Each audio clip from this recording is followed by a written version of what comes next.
삼면도 보여주세요. 한겨레 신문. 네. 더 세진 최상병 특검, 박대령 항명죄 공소 취소 권한도 부여 이렇게 돼 있고요. 동아일보 삼면도 보여주십시오. 똑같이 어떻게 앞에 이렇게 앞문장을 서로 커닝한 것처럼 똑같이 썼어요. 더 세진 야특검법, 대통령 3일 내 특검 임명 안 하면 자동 결정. 서로 간에 주목하는 부분이 조금 달랐어요. 지금 한겨레 신문은 지금 그 박대령한테 그러니까 항명죄 혐의를 적용했는데 그 공소 취소할 수 있는 권한도 특검에 부여했다는 걸 얘기를 하고 있는 거고. 그리고 동아일보는 특검을 추천을 하잖아요. 추천을 하면 대통령이 보통의 경우에는 2명을 추천하면 2명 중에 1명을 최종적으로 낙점을 하게 돼 있는데 대통령이 야당이 추천을 해도 그냥 하세월로 안 하는 거야. 그럴까 봐. 은 대통령을 못 믿는 거지. 그럴까 봐 추천하고 난 다음에 대통령이 3일 내 임명 안 하면 자동으로 그냥 임명이 되도록 그런 특별한 조항을 삽입했다. 특검법 안에. 그런 법안을 발의했다. 이렇게 지금 얘기를 하고 있네요. 그렇죠. 그래서 한겨레 일면 기사에 뭐라고 써 있냐면 왜 이게 뭐 대결 정치다, 뭐 몰아친다, 뭐 이렇게 나왔냐면 네.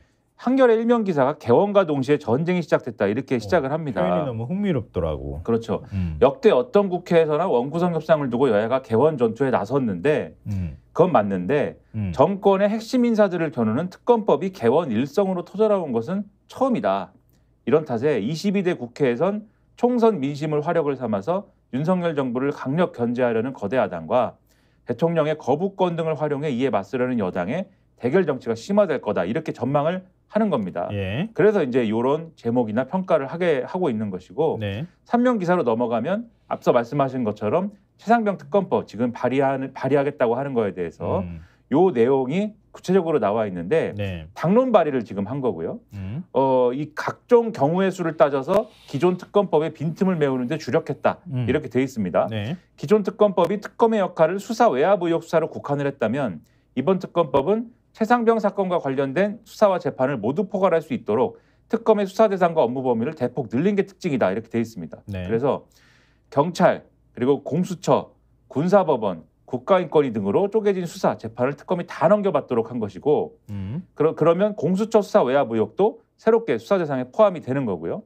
또 이미 재판 중인 사건의 공소 취소 권한도 특검에 부여를 해서 네. 최상병 사건을 경북경찰청에 이첩한 박정훈 대령에게 더는 항명죄를 묻지 못할 여지를 만들었다.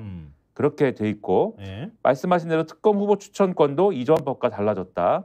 이 새 특검법은 특검 후보 2명 가운데 민주당이 1명, 다른 비교섭단체인 야 6당이 합의해 1명을 추천한다. 네. 기존의 대한변협이 특검 후보 4명을 추천하면 이 가운데 2명을 민주당이 선택해서 최종 후보로 추천한 것과는 다른 것이다. 여기에 대해서 이 김용민 의원, 수석 부대표니까 네. 어떻게 설명했냐면 기존 방식으로도 문제는 없는데 윤석열 대통령의 거부권 행사 이유 중에 하나가 민주당의 추천권을 독점한다는 것이기 때문에 이렇게 변경했다. 이렇게 얘기를 하고 있습니다. 네. 그런데 야당이 추천한 특검 후보 가운데 1명을 대통령이 임명하도록 한 것은 달라지지 않았지만 새 특검법에는 대통령이 야당이 추천한 지 3일 이내에 특검을 임명하지 않을 경우에 후보 둘 중에 연장자가 자동으로 임명되도록 하는 내용이 추가가 됐다라고 하는데 이거는 역대 특검법에는 없던 특수한 조항이거든요. 네. 여기에 대해서도 이 김수석 부대표는 3일 이내에 임명하면 되기 때문에 대통령의 재량권을 침해하는 건 아니다. 그런데 그럼에도 이걸 왜 넣었느냐. 어느 정부에서도 대통령이 규정을 지키지 않을 것이라고 가정한 적은 없는데 이 정부는 그 일이 반복되기 때문에 부득이 넣은 것이다. 이렇게 설명을 하고 있습니다. 네. 그리고 최상병 특검법과 함께 민생위기 극복을 위한 특별조치법안, 그러니까 민생위기 극복 특별법 일명인데요. 당론 발의도 했는데요. 전 국민에게 1인당 25만 원에서 35만 원 범위의 지역사랑 상품권을 지급하는 내용인데 이게 차등 지급에 동의하겠다고 이재명 대표가 얘기한 바가 있잖아요. 지급 대상은 전 국민으로 하되 지급액은 소득 수준에 따라 25만 원에서 35만 원 사이에서 차등을 두고 대통령령으로 정하도록 했다고 합니다. 근데 뭐 그 다음에 이성윤 그 민주당 의원이 조만간에 도이치모터스 주가 조작 의혹하고 서울 양평고속도로 특혜 의혹, 명품 가방 수수 등을 수사하는 김건희 특검법도 발의할 예정이다. 이렇게 한겨레 신문에서는 전하고 있고요. 동아일보도 내용의 골자는 거의 비슷합니다.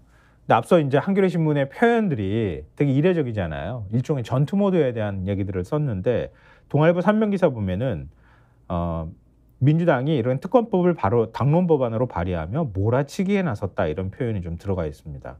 그리고 쌍방울 대북 송금 특검 의혹 재판 과정에서 불거진 술자리 회유 사건 등에 대한 특검법도 다음 달 3일 추가 발의하기로 했고 여기에 대해서 국민의힘은 앞에서는 민생을 말하면서 뒤에서는 방탄에만 골몰하는 검은 속내다 반말하면서 개원 첫날부터 전국이 급속하게 얼어붙었다 이렇게 이제 표현을 하고 있는데요.